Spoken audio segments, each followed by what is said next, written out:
Muy buenas noches y bienvenidos a Signo Pesos, la economía al alcance de su pantalla. Estos son los temas claves de hoy. Las ventas siguen de capa caída. Esta es la principal preocupación hoy en día para los comerciantes. Sin embargo, la inseguridad urbana es otro de los focos de alerta. Hablaremos con el vocero del sector, Jaime Alberto Cabal, desde Cali, donde comenzó hoy el Congreso Nacional de Comerciantes. El llamado de los ingenieros durante la instalación de Enercol 2023, el foro donde se analizan los retos del sector energético. El gremio de la ingeniería pidió al gobierno un plan de choque para evitar racionamientos de energía y desabastecimiento de petróleo y de gas. Esta noche nos acompaña Daniel Enrique Medina, presidente de ASIEM. El billonario aporte de la minería al país. En Cartagena, donde se celebra el Congreso de las Compañías de este sector, Juan Camilo Nariño, presidente del gremio, reveló que la transferencia de recursos a la nación será mucho mayor que la de 2022. Ya supera los 15 billones de pesos. Les tenemos sus declaraciones.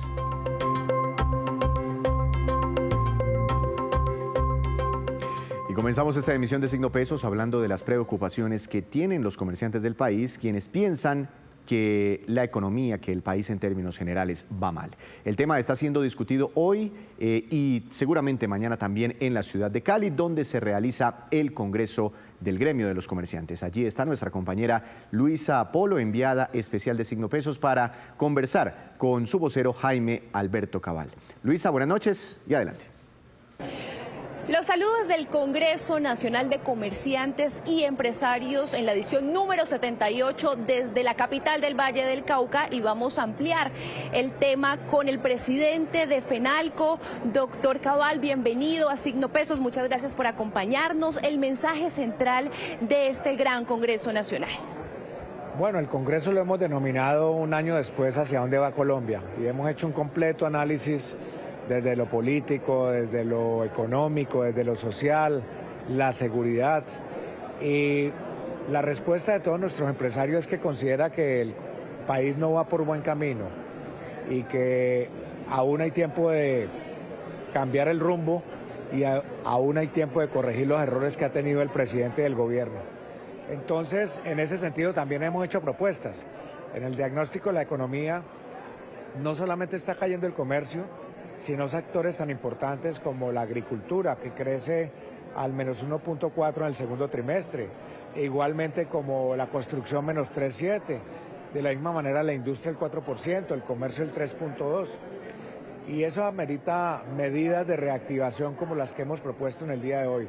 Pero también la sorpresa grande es la percepción de inseguridad que está reinando en el país, que fue corroborada por nuestros empresarios.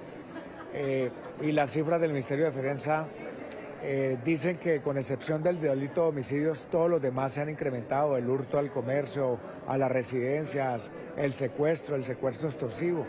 Entonces ha sido un análisis completo, pero también propuestas para mejorar. Y eso es resultado también de la encuesta que ustedes hicieron en todo el país a los comerciantes la primera semana de septiembre. Efectivamente, los argumentos de FENALCO están respaldados por lo que piensan los empresarios. Hicimos una encuesta representativa de más de 1.000 comerciantes en todo el país, en las distintas ciudades. Colombia tiene presencia en Colombia, FENALCO, en 28 ciudades.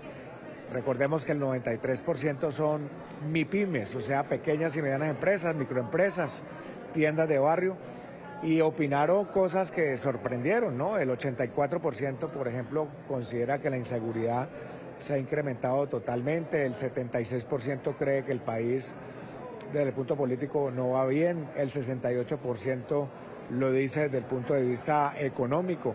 O sea que pues es una percepción muy disciente de los afiliados de FENALCO. El presidente ha hablado de un acuerdo nacional y usted también lo mencionó en su discurso. Presidente, cuéntenos cuál es la posición de FENALCO frente a este acuerdo nacional. Nosotros siempre hemos dicho que se necesita, que estamos, digamos, listos a participar, que ese acuerdo se tiene que hacer con todos los sectores, no solamente los que ideológicamente están de acuerdo con el gobierno, sino los que tenemos posiciones divergentes, que es un acuerdo que debe incluir una pluralidad de temas, no unos cuantos temas seleccionados, y sobre todo que se debe gestar y articular con una metodología que todavía no conocemos. Y usted también ha hablado del tema de la inflación, de esa proyección económica del país, ¿cómo lo ven? Efectivamente, tenemos una inflación alta en todo este semestre del año. Llegó a su pico más alto en marzo con el 13.34, ahí ha comenzado a ceder lentamente, pero no podemos cantar victoria, porque una cosa es tenerla controlada y otra cosa es que esté descendiendo lentamente la inflación, y obviamente esperamos que así sea para el beneficio del país. Usted fue contundente frente al tema de las tasas de interés y un pedido que habían hecho hace algunos meses algunos sectores. ¿Cuál es la posición de ustedes? Nosotros creemos que en este momento puede no ser prudente, porque si tenemos un crecimiento bajo y la inflación se nos queda en esos niveles o vuelve a niveles más altos, podríamos caer en lo que los economistas llaman estanflación. Sin crecimiento y con inflación alta, pues obviamente esto afecta a los hogares colombianos de una manera impresionante. O sea que de pronto hay que esperar que el banco por lo menos las mantenga, obviamente no las siga subiendo, y más adelante, cuando la inflación haya cedido más, sí comenzarlas a bajar. Y en ese sentido, usted también plantea otro tipo de propuestas para las tasas de usura. Sí, hemos dicho que el banco, el gobierno, tiene instrumentos para bajar las tasas de interés y reactivar el consumo a través de bajar las tasas de interés de las tarjetas de crédito, que eso se hace recalculando la fórmula con que se calcula la tasa de usura en Colombia.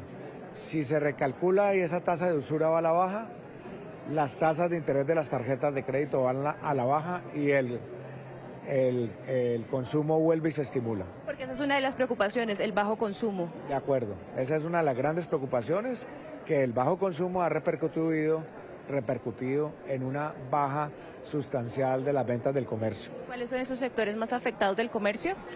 Bueno, 13 de los 19 sectores del comercio están con tendencia a la baja, decreciendo, o sea, creciendo negativamente o decreciendo. Los principales más afectados, por ejemplo, el sector de vehículos, el sector automotriz.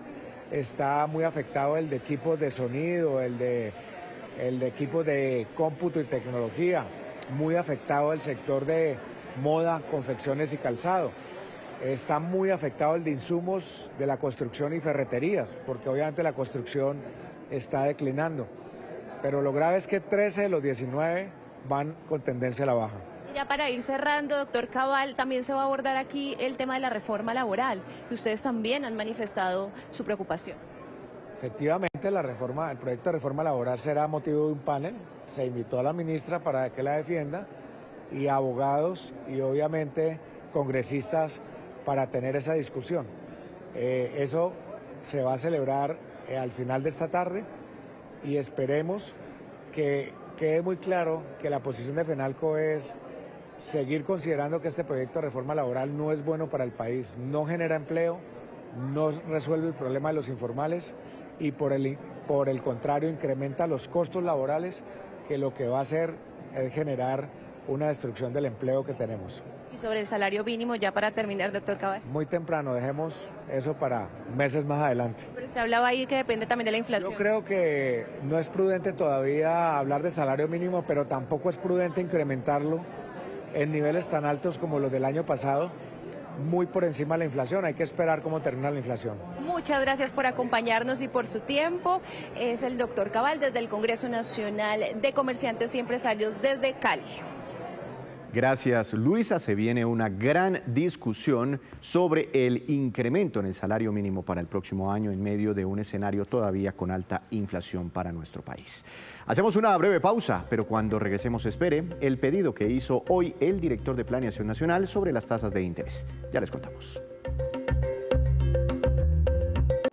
Gracias por continuar aquí con nosotros en Signo Pesos. Los expertos del sector energético del país están preocupados por temas de gran envergadura, como el fenómeno de El Niño, las escasas reservas de gas natural y la política del gobierno que limita la actividad exploratoria. Para hablar de todo este tema, de todas estas temáticas, quiero saludar al doctor Daniel Enrique Medina, presidente de ASIEM, gremio de ingenieros que hoy dio inicio a su congreso o al Congreso Enercol 2021. 2023. Doctor Medina, buenas noches, bienvenido a Signo Pesos, ¿cómo está? Buenas noches, Víctor. Muy bien. Aquí precisamente todavía en el COL, en el Congreso. Bueno, y desde ese Congreso usted hace un anuncio o tiene una perspectiva que la verdad pues nos deja un poquito tranquilos y también deja tranquilos a muchos que están preocupados por esta situación. Y es que dicen ustedes que no hay riesgo de apagón en Colombia. ¿Por qué, a diferencia de muchos otros que sí creen que tenemos riesgos de recortes de energía o de racionamientos o inclusive de un apagón, por qué ustedes piensan esto?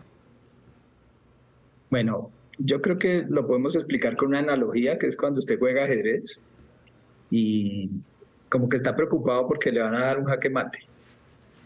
Entonces, miremos la situación en las primeras jugadas.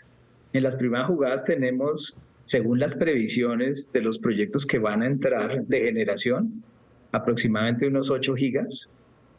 Y en los escenarios que se han analizado por parte de la Asociación de Ingenieros, alcanzaríamos a pasar el Niño con algún margen, siempre y cuando se den algunas condiciones. Y esas condiciones pueden ser peor o pueden ser mejor, así como cuando uno juega ajedrez. Las que pueden ser peor son que se alargue el Niño. Ya hoy precisamente vimos un anuncio de que el Niño puede durar 2 años y puede ser profundo. Que se alargue el Niño es una, y que se atrasen los proyectos de energía solar, sobre los cuales tenemos grandes esperanzas de que nos ayuden a pasar el Niño. Si esas dos circunstancias confluyeran, sería muy difícil ganar la partida. Según el estudio que ha hecho la asociación, no pasaríamos el Niño. Pero eso no es ya. Eso sería seguramente en 1 año o año y medio, en un escenario de Niño largo.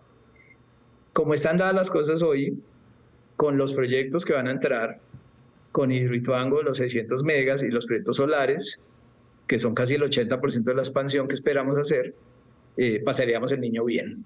Esas básicamente son las conclusiones que se presentaron en el Congreso de ENERCOL. Pero hay otra preocupación en el sector y el gremio de las distribuidoras y comercializadoras de energía, que es como ese último eslabón, el que tiene el mayor contacto con el usuario final, pues ellos han hablado del apagón financiero y hay una gran preocupación porque aparentemente se estarían quedando sin recursos para pagarle la energía a las generadoras, y ese apagón financiero podría traducirse en un apagón real de la energía a muchos usuarios, a miles, de pronto millones de usuarios colombianos. ¿Ese riesgo lo ven ustedes también o lo ven, digamos, como un riesgo bajo? Sí lo vemos. Precisamente se presentó hoy también en el Congreso de ENERCOL la situación. Son cerca de 7 billones que se le deben a las comercializadoras. De ellos más o menos 2,5 son de entidades públicas, del sector oficial. El gobierno ha estado pues tratando de resolver la situación, girándoles 1 billón y parece que van a aprobar otro billón. Pero eso hay que resolverlo, y eso seguramente hay que resolverlo a través de una entidad financiera, donde ese déficit de los 5 billones que nos falta se pueda diferir en unos 20 años. Podría ser a través de la financiera de desarrollo regional, por ejemplo, o de una entidad financiera, para que el efecto en los usuarios no se sienta y lo extendamos a 20 años. Pero el riesgo sí existe, hay una gran presión financiera sobre los comercializadores y hay que resolverlo. Claro, además de resolver esta situación financiera, ustedes piden como un plan de choque para evitar racionamientos. ¿En qué consistiría? Sí, nosotros, por la experiencia que hemos tenido con los proyectos solares, entre el 10 y el 15% no tienen retrasos. Y como dije anteriormente, tenemos fincadas las esperanzas para pasar el Niño en esos proyectos. Y lo que estamos pidiendo es que se haga un plan de choque con esos proyectos, que son cerca de 8 gigas, de 8 gigavatios, para evitar que sigamos atrasados. Es decir, si seguimos permitiendo que haya atrasos en esos proyectos, seguimos aumentando el riesgo de no ser capaces de pasar un Niño largo. Claro, y además, por ejemplo, se está subastando en este momento el cargo por confiabilidad, pues para tener seguridad más adelante con proyectos que soporten, digamos, alguna eventualidad, algún déficit que llegáramos a tener hacia adelante. Pero resulta que esa subasta se ha aplazado en 2 oportunidades. ¿Esto qué tan preocupante es pensando en la generación futura de energía que necesitamos los colombianos? Sí, es preocupante. Precisamente uno de los temas fundamentales en esta jugada de ajedrez es no más atrasos. No podemos permitir más atrasos, estamos aumentando el riesgo, estamos fincando las esperanzas en unos proyectos en La Guajira principalmente, y eólicos también, y no debemos seguir aplazando esas decisiones. Es importante que los colombianos entendamos que con un niño largo y con atraso de los proyectos solares podríamos quedar expuestos a un riesgo de racionamiento, no ahora, sino en 1 o año y medio o 2 años. Hay quienes dicen que listo, bueno, hay un gran debate sobre lo que estamos hablando aquí inicialmente y es, ¿será que nos apagamos o no nos apagamos, o hay racionamiento o no hay racionamiento? Ese es un debate, pero hay otro punto en el que casi todo el mundo coincide, y es que así no haya apagón, a la mayoría de los colombianos se nos va a subir el recibo de la luz. Entre otras, porque se ha venido disparando la energía en bolsa, que ya ha superado los 1.000 pesos kilovatio hora, cuando generalmente está en 300, 400 pesos, ha sido un incremento exponencial. ¿Cómo ven ustedes eso? ¿Será que sigue subiendo el precio en bolsa y eso qué tanto nos podría impactar a usted y a mí como consumidores de energía? Y depende de quién le provee a uno el servicio, porque aquí tenemos que distinguir entre unas empresas que hacen contratos a largo plazo y de esa manera fijan el precio, establecen un precio, no importa que el precio siga subiendo, el precio para ellas, como tienen un contrato a largo plazo, pues no hay problema, pero hay otras empresas que compran en la bolsa. Entonces, dependiendo de la región, el fenómeno es distinto. Pero lo que sí estamos viendo es que en la medida que los proyectos se sigan atrasando, la energía va a seguir siendo cada vez más cara. Ese es el escenario. Seguramente, si no se hace nada adicional al plan de choque que ya mencionamos, la energía va a seguir siendo más cara. Claro. Bueno, ese es el tema de la energía, ¿no? El botoncito que prendemos para iluminar nuestras habitaciones, para conectar nuestros computadores, en fin. Pero también en todo este tema energético está el segmento hidrocarburos y particularmente el tema que tiene que ver con el gas. La no exploración, la decisión que toma el gobierno, o que hasta el momento ha tomado el gobierno, de no firmar nuevos contratos de exploración de hidrocarburos. Y creo que ustedes están llamando la atención particularmente sobre el tema gas. Así es, Víctor. Está claro que vamos a tener que importar gas de pronto a partir del 2026 o 2027, depende de cómo nos vaya con los campos actuales. En eso hasta el mismo gobierno lo ha dicho. La producción de gas ha venido disminuyendo en Colombia desde el año 2014 continuamente. No es un fenómeno nuevo, pero acentuado ahora con las decisiones de que no haya exploración. Y aún si entraran los pozos de Ecopetrol, no entrarían en menos de 5 o 6 años. Entonces vamos a tener que importar gas. Y la pregunta es, ¿a qué precio? ¿Qué tanto nos va a subir el precio de gas por ese escenario? ¿Y de dónde? Y el de dónde no lo vemos tan claro, porque la regasificadora del Atlántico tiene una capacidad de ampliación que no es tan grande. Seguramente podría soportar las plantas térmicas que generan electricidad en gas, pero no la demanda residencial y la demanda industrial. Esa tendría que ser soportada con importaciones, y las importaciones ¿de dónde van a venir? Eso hasta ahora no se ha dicho, no hay claridad sobre eso que va a pasar, pero vemos un riesgo de que el precio se pueda duplicar. ¿Duplicar? Y además del gas. Pero para nosotros, para los consumidores finales, porque se lo pregunto y ahí está la preocupación, porque pues bueno, hay movilidad ya en transporte público que se soporta en gas natural vehicular, pero pues millones de colombianos todas las mañanas preparan alimentos con gas o abren la ducha para bañarse, en fin, digamos, ¿se nos duplicaría a los usuarios? No de un momento a otro, Víctor, porque entendamos que cuando se empieza a importar gas es poquito y eso gradualmente va subiendo. Pero en la medida que, de acuerdo con la proyección que se vio en Enercol, hasta el 2032 tendríamos que importar casi el 60% del gas que consumimos. En la medida que eso siga ocurriendo, lógicamente el precio va a empezar a impactar a los sectores industriales y también residenciales. No va a ser de un momento a otro, seguramente será lento, claro, pero ahí es donde se necesita desde hoy definir de dónde viene el gas y cómo se va a negociar. Claro. Una última pregunta. Me pareció ver dentro de la agenda que mañana estará en su evento el ministro de Minas y Energía. En caso de que no esté, pues digamos, cuando usted tenga la oportunidad de hablar con él, ¿qué le pediría? Porque hay muchas preguntas en el sector, lo que está ocurriendo en la CREC, el tema del financiamiento para las comercializadoras, esa crisis financiera, en fin, la exploración de gas, el precio de energía en bolsa, tantas cosas, el fenómeno del Niño, tantas cosas importantes para los colombianos. ¿Qué le diría a usted? ¿Qué le pediría? Bueno, lo primero que le pido es que nos acompañe mañana, por supuesto. Él ya nos confirmó que viene. Él es ingeniero y ha tenido un diálogo fluido con la asociación y con los gremios. Y pues espero que no tenga que mandarle los recados sin que él venga aquí a Enercol. Yo creo que él va a venir. Pero supongamos que no lo logre por sus múltiples ocupaciones, entonces le pediría el plan de choque para que la energía solar no se siga atrasando. Es urgente. Definir de dónde va a venir el gas y cómo se va a negociar cuando empecemos a importar. Eso hay que hacerlo desde ahora. Eso no es una decisión que en el 2026 llegue un gobierno a tomarla. Ese sería el segundo tema. Y trabajar en un escenario de un niño fuerte, de un niño que dura bastante. No trabajar en un escenario optimista, sino trabajar en un escenario donde las cosas no salen bien. Y ojalá reactivar la exploración de gas. El gas se necesita. Europa acaba de tomar la decisión de duplicar la producción de gas para sostener la transición minero-energética. Nosotros no podemos ir en contraria de lo que el mundo está diciendo claramente, y es que sí necesitamos gas para sostener la transición. Bueno, y usted tiene toda la razón. Hoy agencias internacionales advirtieron que aparentemente el fenómeno del Niño será un poco más severo de lo que estábamos pensando la semana pasada. Pues doctor Medina, que le termine de ir muy bien en su evento. Seguiremos muy pendientes mañana de la agenda y de los mensajes que lleve el ministro de Minas y Energía. Feliz noche, gracias por estar aquí con nosotros.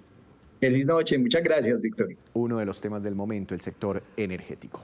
Y precisamente en este evento de Enercol 2023, el director de Planeación Nacional, Jorge Iván González, intervino esta mañana y aseguró que las actuales tasas de interés de intervención del Banco de la República son altas y son insostenibles. Veamos. Ese nivel que ha tenido la tasa de interés de 13.25, pues es muy alto. Y es el momento de empezar a reducir la tasa y mirar otros factores que pueden estar incidiendo en la inflación. Por ejemplo, si la inflación es de alimentos, pues Colombia tiene que dejar de importar alimentos. Estamos importando 9 millones de toneladas de maíz. Entonces, obviamente, cuando hay devaluación se encarecen los alimentos. Ahora la pobreza no baja más, entre otras razones, por el costo de los alimentos. Entonces necesitamos pensar la inflación como un problema mucho más estructural y no solamente como un tema de tasa de interés. Ahora, producir maíz competitivo, pues exige una transformación radical del sector agropecuario, porque usted no puede decir ahora quiero producir maíz, porque Colombia debe producir maíz, sí, pero usted tiene que competir con el maíz importado, entonces necesita una transformación de toda la estructura productiva agropecuaria del país. Es hora de hacer una segunda pausa, pero en breves minutos les contaremos sobre un delicioso y muy reconocido producto de confitería colombiano que está al borde de cumplir, quien lo creyera, sus primeros 50 años de vida. Ya les contamos. Regresamos a Signo Pesos con esta que es la cifra económica del día, 28,4%, y corresponde a la proporción de las exportaciones colombianas que van para los Estados Unidos. Solo entre enero y julio de este año, esas exportaciones sumaron 7.462 millones de dólares. De otro lado, las importaciones desde ese país sumaron 9.242 millones de dólares. Las cifras fueron entregadas esta mañana por el ministro de Hacienda, Ricardo Bonilla, tras un encuentro con delegados del gobierno de los Estados Unidos en la embajada en Bogotá, donde buscaron estrategias para fortalecer ese comercio binacional. Y en Cartagena se realiza otro congreso muy importante, el Congreso Colombiano de Minería, que reúne a las más importantes compañías que operan en el país para evaluar los avances y los retos de este importante sector. Allí, nuestra enviada Paola Sierra habló con el presidente de la asociación, Juan Camilo Nariño, y este es su balance, su reporte. Veamos. Víctor, buenas noches. Estamos desde Cartagena, desde el Congreso Nacional de Minería, y precisamente estamos con Juan Camilo Nariño, el presidente de la Asociación de Minería, y vamos a hablar con él sobre el tema de inversión. ¿Cómo está el sector en este momento? El año pasado fue un año excepcional en materia de precios internacionales de los minerales, de todos, del carbón, del níquel, del oro, y por tanto esa dinámica mayor ha generado unas producciones importantes y esas producciones se ven en los aportes que la industria minera le ha hecho al fisco colombiano. Históricamente era alrededor de 4.5 billones de pesos en impuesto de renta y en aporte a regalías, y este año ya no fueron 4.5, fueron 15.9 billones. Eso lo que demuestra es que este sector, en la medida en que le va bien, cuando hay buenos precios por fuera, pues también estas compañías y este sector le aporta más a los colombianos. Fue un año, el año 2022, se espera que este 2023 también tenga una dinámica buena de precios, y eso lo que hace finalmente, pues por supuesto, es que se logre equilibrar esas producciones aquí en el país y se le aporte más a los colombianos. Juan Camilo, ¿cómo el tema, digamos, de la parte de los anuncios del gobierno, cómo ha afectado la industria, el sector? ¿Usted cree que, o lo que usted ha visto y lo que sabe, han venido menos industrias a invertir o se han ido? La conversación pública de los temas más trascendentales del país, entre esos el de la transición energética, entre esos el del uso del carbón, el futuro del carbón colombiano, el futuro de las familias, más de 300.000 familias en el país en torno al carbón, pues es una conversación que debe darse con tranquilidad, debe darse con un liderazgo claro, debe darse en los tiempos que son. Creo que hoy el ministro ha traído ese mensaje al Congreso, y es que es una conversación que hay que abordarla.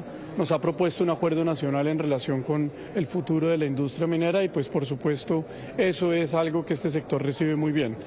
La política siempre ha sido de construcción conjunta en esa materia. Entonces, pues por supuesto recibir eso del Gobierno Nacional, del nuevo ministro, creo que nos va a permitir construir hacia adelante esas visiones, esa visión de tiempos, esa visión del uso de los recursos minerales del país para generar más beneficios como los que estaba mencionando de los años anteriores.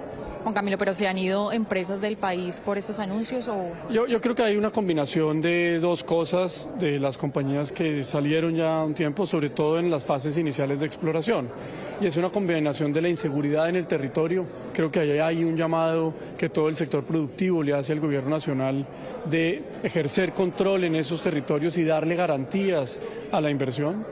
Y segundo, también una combinación de la incertidumbre que ha generado o que generó inicialmente en los primeros meses del gobierno, hoy sigue existiendo algo de eso, de las conversaciones, sobre todo en relación con la industria minera de carbón, que por supuesto generan inestabilidad. Hoy el mundo demanda más inversiones en los minerales necesarios para la transición energética, como el cobre o como otros tantos que Colombia tiene. De tal manera que alinear las políticas públicas para atraer esa inversión es necesario.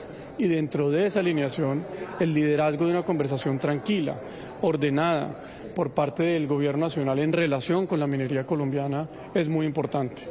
Juan Camilo, frente a ese acuerdo nacional que hoy el ministro Andrés Camacho los ha invitado, ¿cuáles son esos puntos que se deben poner sobre la mesa? Yo creo que ese es, lo primero, una conversación ordenada. El segundo, la necesidad de una política clara de exploración del territorio nacional. Solo el 2.75% del país está titulado y la mitad tal vez de eso se conoce geológicamente. Es decir, este es un país que no conocemos o no conocemos todos los colombianos los minerales que tenemos. Entonces, en ese acuerdo nacional pues debe haber una conversación sobre la necesidad de conocer lo que tenemos como colombianos. Lo segundo es una política clara de exploración minera, cómo la construimos, cómo se fomenta una política de producción de minerales en el país, de pequeñas compañías, de medianas y de grandes, porque pues eso es necesario para las metas que tiene el Plan Nacional de Desarrollo, para las metas de reindustrialización del país, pero sobre todo las metas de toda la transición energética en el cual este gobierno ha sido muy enfático. Pues Juan Camilo, muchísimas gracias por esta entrevista. Estamos desde Cartagena en el Congreso Nacional de Minería. Para Signo Pesos, Paola Sierra. Muchas gracias, Paola, también al doctor Nariño. Ahora nos vamos con estos que son los indicadores económicos que usted debe conocer siempre antes de irse a dormir. Dólar, tasa representativa del mercado que regirá para mañana, hizo una pausa después de fuertes incrementos, hoy cayó un poquitico, mañana será de 4.085 pesos con 57 centavos. El petróleo Brent de referencia para Colombia también hizo una pausa, hoy cayó 1,46%, se ubicó en $95 con 14 centavos por barril. El precio interno del café colombiano bajó y quedó en promedio a 1.263.000 pesos por carga, como referencia para mañana. Índice MSCI Colcap de la Bolsa de Valores de Colombia subió 0,92%, acción más valorizada, preferencial del Grupo Sura con una ganancia del 10,09%. La que más cayó fue preferencial Corfi Colombiana, un retroceso de 5,13%. Y antes de despedirnos, los quiero dejar con este dato muy interesante. Nusita es uno de los productos de confitería colombianos más conocidos, no solo en el país, sino también en el extranjero. Y está próximo a cumplir sus 50 años de existencia. Este producto llega ya a 15 países de varios continentes, donde se están vendiendo 170 millones de unidades cada año. La fórmula original es italiana, pero desde que la compró la compañía colombina se ha ido mejorando y enriqueciendo para convertirlo en ese tradicional producto tan apetecido por los colombianos. Así terminamos por hoy, los esperamos mañana con una nueva emisión y con toda la información económica que usted necesita saber. Recuerde, esto es Signo Pesos, la economía al alcance de su pantalla. Que tenga una feliz noche.